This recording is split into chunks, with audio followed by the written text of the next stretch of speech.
Welcome to the Intuitive Therapist podcast with Janis R. Cohen, therapist, clairvoyant, empath, and medium. Listen in as she takes a no-nonsense deep dive into real human struggles and how to resolve them. Janis will share channeled information from her spirit guide team, as well as the angels and archangels, to help you master your emotional, physical, financial, and spiritual destiny. And now, Janis R. Cohen. Hey y'all, this is Janis Cohen, the Intuitive Therapist, here on the Intuitive Therapist podcast. So glad to have you for another week. We are well into June and getting ready for, oh my gosh, July 4th. I can't believe it. But I have a special guest today. I'm so happy to have her on. Her name is Gina Minardi, and I want to tell you a little bit about her because she's just super to know. Gina is a marriage and family therapist with a private practice in Los Angeles, California. She has a diverse background in treating in treatment ranging from private rehabs in Malibu to homeless shelters in East LA. Gina once had a medical intuitive tell her that her greatest gift is being a bullshit detector. Now you know why I like her. While Gina thought this was hilarious, it also resonated deeply, because she's been on a dedicated path of sifting through her own challenges. Gina believes her purpose is to wake up from autopilot and into deeper relationship with her soul. So, welcome, Gina. So happy to have you. Hi, Janis. Thank you for having me. I'm so Yeah. excited to be here. Yeah. Woo-hoo! Yeah. And y'all, Gina has her own podcast. We're going to start, so we're going to tell you all about that at the end. But Gina and I connected, I think within the last couple of months. And we just started to have conversations about different things. And I wanted to have her on because she has such powerful wisdom to offer. And in doing so, I asked her to talk with us today because I think, like I said, I think she has such a great amount of wisdom to offer. Plus, she's been a therapist for so many years. And, you know, as we work with people, we learn ourselves, and then we get to help other people with what we've learned. And she's just a rock star. So today is a really fascinating topic. I know I've talked about it before, surrender, but she's going to talk about it coming from a very, very unique experience. So today we're talking about her initiation into surrender. So I want to ask y'all, imagine testing negative for COVID-19 and then experiencing horrendous symptoms that leave you bedridden for 7 months. We all know COVID's going on. Most of us know people who've suffered with it. Many of us know people who have passed, which is horrible. But Gina survived it. So she's going to talk today about her experience with it. She's going to talk about her emotional, psychological, and physical dark night of the soul experience with COVID-19 and what she learned about her life when she came into the light. So, like I said, I'm so happy to have you today. And I want to first ask you, one of the things that people say about me is I'm not a bullshitter. And I think that's one of the things, the reasons why we connected so well is because you really are. It's just so wonderful to hear how you talk so straight with people. How did you get into therapy, into being a therapist? How'd you get to get into marriage and family therapy? Yeah.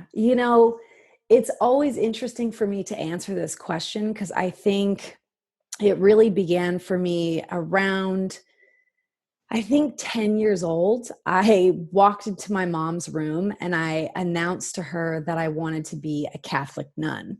And she looked at me and she went, Gina, what the fuck? You're 10 years old. But I sort of proclaimed that I thought love, sex, and marriage were complicated because I came from a divorced family. I came from kind of a substance-loving family. And I knew I always internally had a deep knowing that I wanted to help people from a young age. So it expanded into this path, and particularly particularly once my mom became sick with cancer Mm. in my later years in high school. That and her passing opened up this deep well of not only pain, but empathy. And I knew that I had a lot of empathy to give to others and be there for others. So that, again, opened up this path towards, I traveled the world. I started teaching art to homeless adults and adults struggling with mental illness. And then somebody walked up to me or not somebody, it was a good friend, who said, have you heard about the art therapy program down in Los Angeles, which includes marriage and family therapy? And that really, it was just one of those synchronistic moments where I knew this is what I needed to do. I needed to, really amplify and get more training. And because I was working with people with complex trauma when I was teaching. So it was just a path. I mean, I think as many things in life, it just continued to unfold. And I didn't even technically, when I was in school, this sounds kind of ridiculous, but I didn't know I was becoming a quote unquote shrink. I thought I was going into social work using art as a tool to help my clients. Then I really realized I was getting trained in marriage and family therapy. And it sounds very bizarre, as many things are in life, but I love what I do. And that's how I landed. Love it. Love it. And I can tell you, there's no straight line to landing in your really good pocket of what you do best. And there's always that zigzag. So it makes complete sense that you have found your niche, Yeah. which is great. And I know you've helped so many people. And of course, you don't know this, but I love California. LA is just amazing. So it's kind of cool to talk with an LA therapist. So that's great. And I know you've really helped a lot of couples with their marriages. Mm-hmm. If Before we go on to talk about this, invitation to surrender, is there a piece of wisdom that you can give couples or people who are in relationships? Mm-hmm. Maybe something that to really keep in mind in order to have the healthiest relationship possible. Is there a piece of wisdom? Okay, absolutely. Active listening. What And does I that mean? sound, What does that mean? it means really listening without interrupting, without needing to make your point, without needing to be right. There's the age old saying, do you want to be married or do you want to be right? And even though, yeah, that's kind of cliche and silly, but it really is true that I think a lot of strife that happens in relationships is there is a lack of listening and diving into, what is my partner saying and how can I actually empathize? And a lot of marriage and family therapists argue about the need to validate, because essentially we're supposed to be able to validate and self-soothe ourselves. But with active listening and not interrupting and being able to reflect back to your partner, okay, I heard what you were saying, and I can understand why you're frustrated right now. I can understand why you're upset. That in itself is so reparative, and it's Yep. everything. I It's think everything. it's everything. Yeah. Beautiful. Well Yeah. said. Thank you. So let's dig in. Let's talk about this invitation to surrender. One of the things in our conversation, we were talking about this, having you on, is it felt to me it's kind of like you experienced this dark night of the soul. Yeah. Tell people a little bit about your experience with COVID. And Okay. yeah, please go Yeah. ahead. What Okay. happened? How did it all start? Oh, so I was just getting off of an amazing ladies surf trip in Costa Rica. And I had actually gotten on the plane home, and my two friends, one who works in the ER and another one who's an environmentalist, she's gone to kind of survival camp. And they were actually the only ones on the plane wearing masks. And everybody at that point still, including myself, I didn't bring a mask. I wasn't really taking it seriously, which was, quite obviously the bad on my behalf. And so actually 24 hours later, I was in session with one of my clients, and it was the first time in history that I've ever had to stop a session. And I felt horrible, but I said to my client, you know, I'm feeling really out of sorts right now. I'm feeling this kind of, and I just said it because, again, that's who I am. And I'm just, you know, honest and transparent. And I said, I'm feeling really funky and off right now. And I don't know if it's just I'm coming back into Los Angeles and there's kind of this pandemonium around a pandemic. It was very different energy to come back into LA, being in Central America, in a tropical place, surfing, chilling out with my friends. So my client was really understanding. And I remember calling my partner at the time and I said, hey, I feel really bizarre right now. I don't know if I'm coming down with something, you know, I'm not going to assume that this is COVID, but I feel weird. So he said, okay, I'm going to come home later. Long story short, it all happened pretty rapidly. And then I started developing the sore throat and the deep body aches and the heavy exhaustion. So again, I tried to stay just kind of rational and pragmatic. And I went, okay, this is a cold, this is a flu. There's no way that I have COVID. And again, it just continued to progress into deeper chest pains, the inability to take normal, regular breaths. And that's really, after fighting this for about 27 days, that's when I decided to go into silence, because I'd been doing all the things. I'd been taking all the supplements. I was getting— That's over 3 weeks of suffering with these really horrible physical symptoms. Yeah, it was Wow. pretty intense. And you're going to say something? Yeah, so you decided that you're like, you know what, I tried all these medications, whatever. The only thing I can do is go within, because okay, that's interesting, because there are so many people who they experience this and all they do is they kind of stay at the level of the pain. Yeah. But it's not a thought to go within. Mm-hmm. Why did you do that? Well, it's not a funny story, but a little bit. I was outside because one of the only things that I could do that would give me a little bit of feeling healthy was to just go and sit or lay out in the sun. I would go between my bed and my backyard, and I was just laying out in the sun, and I was actually listening to a talk with Oprah and Glennon Doyle. And I don't know if you're familiar with Glennon, but she's amazing. And she was talking about facing your pain and facing your suffering. And, you know, I've studied a lot of Buddhism, and I used to go to a Sangha, and, you know, there's a lot of talk of impermanence and attachment and how to deal with suffering and discomfort. So in that moment, I just knew. I knew in the depths of my soul. That was your sign. That was your sign. Yeah. Yeah. It was my sign. And so I walked in, because both my boyfriend and his best friend, who had been visiting at the time, they were sick as well. So we were all sick together for this long.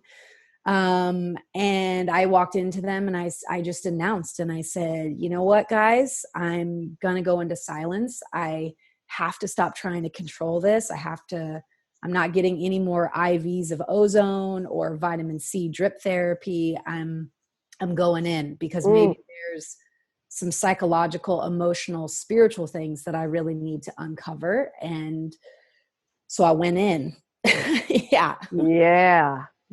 So tell me how it started. So you make this decision, go within. Mm-hmm. What, there you are, you're stuck in your bed or whatever. How does this all start? And tell me about the process. What came up? What did you do? Mm-hmm. Blah, blah, blah, all the challenges. What happened? Yeah. It was pretty interesting. I remember being really nervous, even though I've done silent meditation retreats. You know, I've spent days in silence before, but I was overwhelmed and I was nervous, and I was just going like, what the fuck? You know, am I really going to get something from this? So anyways, I digress. So I went into my bedroom, and I remember I was living in my robe at that point, and laid on my bed, and intuitively, you know, and this is not to sound like cultural appropriation or anything strange, but I was called to listen to Native American flutes. Yeah. And for me, on the deepest level and the deepest knowing or intuition, that was my reconnection to collective grief.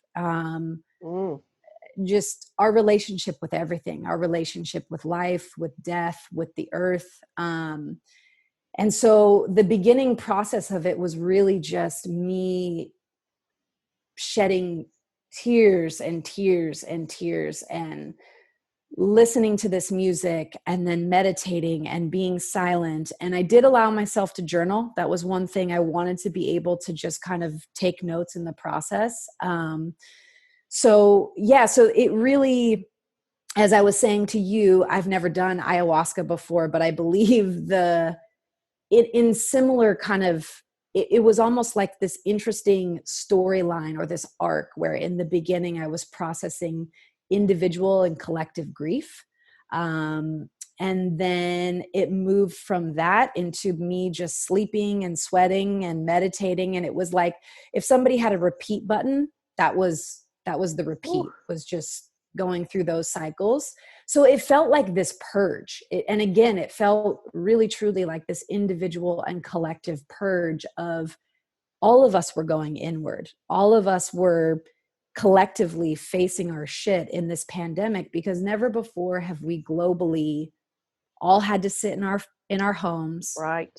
not be distracted with work and all the things and the social activities. So again, going back to the moment of me being in the bedroom, post the grief section of it is when I really faced, again, my individual heartbreak. So it was kind of facing my traumas, the death of my mother, certain things that were passed on from her lack of belief in her feeling good enough as a woman, whether it was not beautiful enough, not smart enough, not in her power. And again, so it was this process of me cutting those intergenerational lines of, fuck no, this is not going to be me. Like the buck stops here. Gina, you need to believe in yourself. You need to step into your power.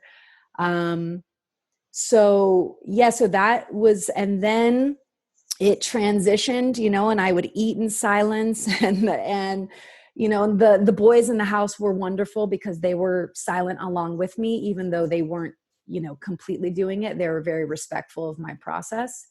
And then the last part of it was, and I knew I was done on the third day, was when it was forgiveness. And I didn't realize how much forgiveness I had to do with myself, and first and foremost, and then any pains that I had, really deep pains that I had felt from relationships in up to my 38 years on this planet. And really letting go of that, and really, so again, it was this incredible process of being with my pain, being with my discomfort, creating breath around the pain and the discomfort. Excuse me, there's sirens going by. But you're in LA, please. Yeah, you know that, we're yes. No surprise. Yeah. One of the reasons that, yes. So, learning how to. So I was just riding. I mean, I'm a surfer, and this is the silliest, metaphor, but I was learning really how to ride the waves. That's what it was. Well, it's interesting. I think most people, when they're sick, unless you are like debilitatingly sick like you were, most people would not think to go within, to immerse themselves into whatever physical, psychological, emotional pain. They're just like trying to figure out how to suppress or eliminate the symptoms so they can get back to life. Yeah. And even, this whole COVID-19 shutdown experience, I believe has been life-changing for the world on so many levels. It was very interesting that you talked about really addressing the communal grief first, really understanding how we have taken that on unknowingly, especially those of us that are empaths and very, very sensitive people. we've experienced so many things that we realized that weren't ours, but that we had to kind of make reparations with. And you went through this process of purging. But I think for everybody during this COVID time, so foreign to be able to be told you can't go anywhere, you have to stay home, and then all of a sudden you're literally there's no other option but to go within, to be with the people that are in your life, to figure out whether or not you're going to stay in a relationship, to work things out, to leave a job, to stay, all of these situations, to deal with your past, to spend so much time alone with yourself that you cannot help. It's the same thing. You're forced to look at your life. Yeah. And what's interesting as well in that is that as the universe shut down, I'll call it the universe because everybody on the planet, right, was affected. Yeah. Suddenly, animals started coming out of the woods. The streets were calm and quiet. We had growth outside, a renewal of sorts. So we were forced to go within, and we were able to let our environment flourish. And that's a beauty of it. Yeah. And I know people have had their own horrible experiences and the struggles with finances and losing their job, and the problems that were in their relationships. They either got better or worse. And of course, a positive thing is that probably going to be a lot of babies that are born. Yes. 9 months from March, which I don't know, what is that? January, February. So that's a cute positive. Yes, it is. But your process, like, again, most people, unless you are forced into being stuck on the bed and you literally can't do anything, that's really the only option, is to say, fuck this. There's something here. Yeah. There's a reason why I'm so laid out on this bed. Yeah. The fact that you happen to be a very learned person in terms of spirituality, the fact that you had the insight, the awareness to know that there's something more to this physical experience, this physical body. So my soul needs to do something about this. Yes. So that's the beauty of the suffering, because suffering is always, it's useful, it's not necessary. Pain is necessary to grow, suffering is not. But to give pain permission to go full out, so that you could release and reconnect with self on a greater level. Also, I'm sure that you've been serving your clients at a higher level. Yes. The forgiveness piece, huge. Yeah. Absolutely huge. What was that like for you? Forgiveness. It's one thing to purge all this stuff, and to think about your whole life. Because I know you and I've talked a little bit about how you grew up, the challenges, and y'all wait till her podcast comes out. She's going to talk about all of this stuff. So I'm leaving it with a ... We're not going to get into that today. But when you moved from processing to purging to forgiveness, what was that like? I mean, it was, my most succinct answer is, it was intense, it was cleansing, and it was liberating. Because there were so many things, as I guess I would like to say, within my sort of psychic field, or however we want to look at it, that were stuck and needed to be purged, needed to be moved, needed to be looked at. Even though I've done, many years of therapy and all of the things and meditation, but it was really getting this sick. And it was really, and again, in all of my journals and the 10 notebooks that I have from this, it was, I'll get to the forgiveness piece in a second, but just, really relinquishing this control, and the sickness helped me slow down enough to know that was the gift, is slowing down, letting go of control, being with the pain. And then the forgiveness piece, it's interesting. I was just hiking with a good friend of mine yesterday up in Topanga, and we were talking about how I was actually speaking of this very moment. And I said, it's so interesting, Georgia, that we think even when we've gone through intense purges or cleanses, whether it's plant medicine or therapy or a moment like this in my life, the work is still ongoing. Oh my God, yes. So I guess in my long-winded, it does not end. It does not end. So I think in my long-winded response to you, it's really, it was liberating to realize how much I needed to forgive myself and other people, but it is still it's a daily part of my life. And particularly with things going on in the world, and, we won't go into politics and all of the things, but, working on forgiveness of confusion, as I like to say, it's the Buddhist in me that says the confusion and the illusion that other people get kind of lost in. So yeah. So it's an ongoing process. And it's interesting too, because as we're talking, I'm just thinking of a couple of things.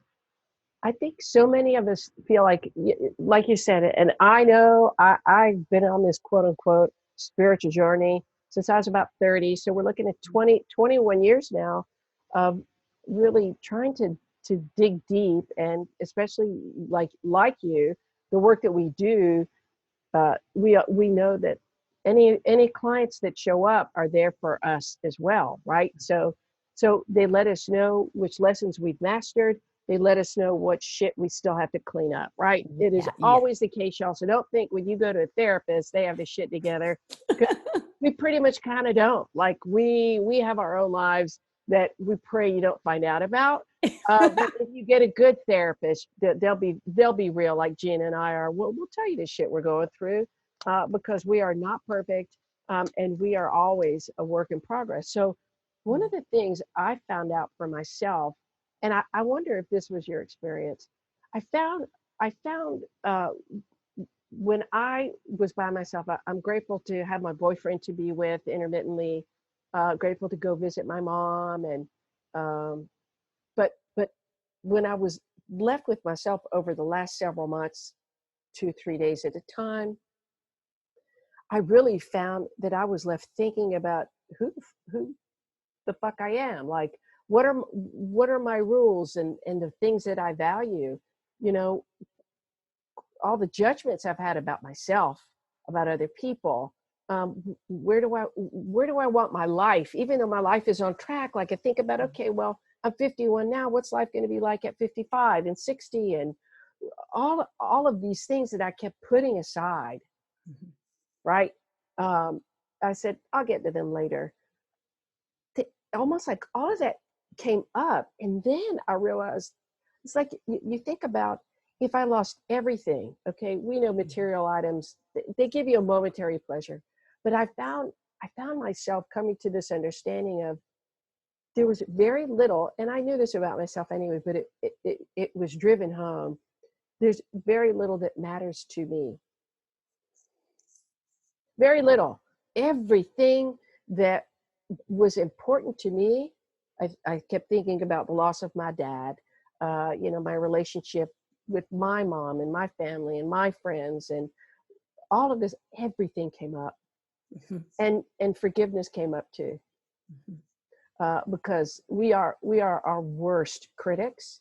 And as you tell people too, you tell your clients too, I tell my clients too, I've told listeners here, forgiveness has nothing to do with anybody else. Nothing. Right? This is about you. Did you find that you experienced that too? Like the rules that you had about how people should be or should have been, you're like, oh. And then all the judgments you had, you're like, oh. Did you find that came up for you? Oh, I mean, Janis, eloquently. Am I the only one? Am I the only one? Yeah, no, I was going to say, beautifully said. There were moments, I mean, even this morning, because I was rereading my journals before, this today. And, I had some moments that I just, again, this is me being hard on myself, but I felt gross. Like I felt gross in my hardcore expectations of others, and just kind of, and then of myself, and how, I really try to do my best in the world and be a kind person, but there still really can be this voice that's Oh yeah. pretty nasty, pretty hard on myself. Yeah. I've never, So, oh yeah, I went there. And Good. I'm yeah, glad I'm not the only one. That's a good thing. yes. Well, Yeah. it's interesting because that brings me to another point that we talked about ego Mm. versus soul knowing. Oh yes. Tell me, because I'll tell you this, and listeners, y'all know I talk about intuition, that knowingness. How were you able to differentiate Uh-huh. between when your ego showed up Mm-hmm. and then the inner knowing? Was it a physical difference that you sensed? Did you see the energy? What was it like for you that let you know ego's here versus Ooh. I inherently know I have COVID. Mm-hmm. I inherently know I need to do X, Y, and Z, that kind of thing. Mm-hmm. Mm-hmm. Okay. Yeah. I'm just shooting from the hip right now, which is it was really, I will never forget when I got the negative result from the test, Which is amazing. which was amazing. Right. And, well, I mean, it was, and again, as I've told you before, I'm not here to defend that I had it or didn't have it. But my friend who works in the ER, she said, Gina, you have no idea how many people we've tested who have lung damage from COVID and it came out negative. And so I guess where I'm going with that is intuitively, I had this deep knowing that, wow, I've never experienced a sickness like this in my life, Yeah. including my incredibly humble, non-dramatic boyfriend. I'm way more the dramatic one. And him and his best friend Kip, we all, so it was actually like a collective. Mm. It hit all of our egos when I came home and I said, guess what, boys? Test says negative. And I felt this. So physically, when you ask me what happens when the ego flares up, I felt myself physically get tight. I wanted to throw a tantrum. I was pissed off. I felt invalidated. And it was everything and the biggest part of that it was my fear of telling friends and family and having them go, oh yeah, Gina, you just really had a bad head cold for the last 30 years. Mm. And so then really my soul and my deeper knowing stepped in when I decided to go, and this was a couple weeks later when I decided to go silent. And that's when the soul said, okay, you've got some deeper work to do. You've got some soul work to do, for lack of sounding a little bit corny, but Yeah, spot on there. yeah, but it was absolutely. And yeah, so that was really so. And then when I was actually in it and in the silence, watching my ego dismantle how much I judge myself, judge others, my need for validation and approval, needing the test's approval, needing the test to say to me, yes, you had this, Gina. Even though, we have the New York Times and all these articles going, we don't really know what to say about these statistics because these tests are kind of funky and faulty. So, and this is a side tangent, but I thought about this before the interview. Misdiagnosis in general, I think, this is a side thing from ego and soul, but what diagnoses do to people, Mm. and whether it's with mental illness or physical illness. My mother was diagnosed with irritable bowel syndrome for 10 years before we knew that she had non-Hodgkin's lymphoma, stomach cancer. Mm. And the amount of stories or people who come into my office who say, hey, I was diagnosed with bipolar 1, and I clearly sit with them and it was the wrong diagnosis. Mm-hmm. So again, going back to, and I'm asking everybody, including the people that listen to your podcast, tap into your inner knowing, tap into your soul space versus, and I think because we live in an ego dominant culture that we want everything to be fact proven and everything to be right or wrong, black and white. It's that of an adolescent brain. We have to move out of that into the adult developed self. And I think Yeah. part of that, again, is that deeper inner knowing. Yeah. You know, Yeah. and I think that absolutely great point is to really trust what you know about yourself. It's not so much that you need to be validated or to deny something that somebody might suggest that you have or don't have. Yeah. But one of the most important things you talk about is self-advocacy. If you feel like something's not right, Mm-hmm. you need to make sure that you, even if you talk to 10 people, 10 Yeah. doctors, whatever, keep going until you have found somebody who can help you. Yes. On the flip side, this is interesting. I was thinking about, uh, people going within. And my feeling in terms of the number one reason why people actively avoid doing that is because it's way scary, way, Mhm. way, way, way scary. Mhm. And most people are afraid of what's going to come up. They're afraid that they can't handle it. They don't know what to do about it. And so people just kind of keep their awareness at a certain level. And like I said, when you are laid out on the bed and you ain't got nothing left but to think about your life and deal with shit, you're forced to do that. Mhm. What do you tell people who kind of like they come to you, they want some help, but they're not ready to go so deep, or they're not ready to really go within? What do you do? What do you do with that? I mean, most people aren't going to experience this. Yeah. I'm laid out on the bed. I'm like, I can't Mhm. move Uh-huh. because I'm so sick. What do you do? How do you Mhm. help them Mhm. find their way Mhm. in? Mhm. It's a good question. Like, yeah, I would say, it's interesting because I would say the clients who land in my office these days, they wanna yeah, they wanna dive in. got it. But to answer your question, I always tell people, it's baby steps. It's baby steps of learning how to be with your pain.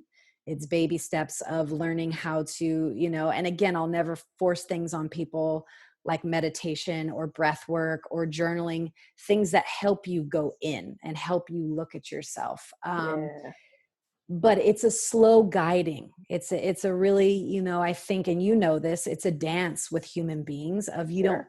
you don't push somebody into the deep end and go, like, go look at all your shit right Sure, sure, now. sure. Yeah. And let's, but and I find that that's really helpful. I find when people, and then when they experience their own self-evolution and deeper awareness and insights and the gifts that come from that, really living a life that has more depth, really, and you have a deeper connection to yourself and you have a Yeah, deeper connection to source, whatever we want to call it, God, and to others. And that comes really from looking at your shit. right. That's It true. does. That's Yeah. true. Mm-hmm. And the other thing I wanna kind of close with Mm-hmm. today, outside of sharing your information about how to Yeah. contact you and all of it, and I want to talk a little bit about your podcast, but to really remind people, and I say this a lot in my podcast, every part of your life is to be used. Yes. Everything, like people think like, if even the most minute things, they're unrelated, like Mm-hmm. shit just happens. No, shit does not just happen, right? Everything is coordinated. It's a divine coordination. So I ask everybody, whether you've been just bedridden and awful, awful, awful, feeling so bad, or you're driving on the highway or whatever, and you get a flat tire and you're pissed because you're missing a meeting, or God forbid you almost hit somebody. There's reason for that. Mm-hmm. Look into the service of it. Mm-hmm. How can all of these things in your life serve you to truly be the better version of yourself? That's really what life is. It's a school. So, that said, Gina, tell them about your upcoming podcast. I love it. I love it. I love it. Well, my podcast is What's it called? Tell them. it's called Damn Gina because that was said to me growing up. It was all the time people would say that to me. And I think so my podcast, as I've talked to you about, I've deliberated about what is it really all about. And I really think what it's about is I'm a therapist who, as we talked about earlier, I have a no bullshit approach to working with my clients and to myself. I love to call bullshit on myself. And so I want anyone who's going to join me on my podcast to really know that they're part of the journey. I'm part of it, because I'm going to be as transparent about the pitfalls in my life and all of the things that I've had to do to get where I am today. And Right. so, it's a little bit spirituality, a little bit psychology, kind of my frustration in doing 10 years of therapy, and bless her soul, I love her so much, but knowing that there's so many different ways to go about awakening yourself, or whatever you want to call it, really stepping into your truth and your alignment. And really the podcast is going to be about stepping into the relationship with your soul, and less ego dominance, because we got a lot of ego dominance in the world, and we sort of need to look at the healthy side of it. We also need to look at an element of dismantling it. Wonderful. Spot. Oh, I love it. Cannot wait to hear it. Thank you. How can people reach out to you if they have any questions, or maybe might want to work with you remotely or whatever? How do they get in touch with you? What's your email address? Yeah, they can just go to ginaminardi.com. That's my website. And my email is gnminardi81@gmail.com. I'm not so social media involved. So one day, if I think that I'm going to re-engage in that, that's another way to contact me. But I guess the old-fashioned through my website email is the best way. So tell them your email address, and just spell it out for them so they can make sure. Yep. So it's GN Minardi, MINARDI 81@gmail.com. Great. Wonderful. Gina, I'm so happy you came on to share your experience and just talk about the path that you went from process purging to forgiveness and really getting to a deeper sense of self. I hope everybody has loved this episode as much as I have. And as always, I wish you a blessed day, a wonderful week, and always live intuitively. Thanks for listening to The Intuitive Therapist. If you like what you heard, the best compliment you can give us is to share this podcast with a friend. And be sure to give us some stars and a favorable review at Apple Podcasts or wherever you listen in.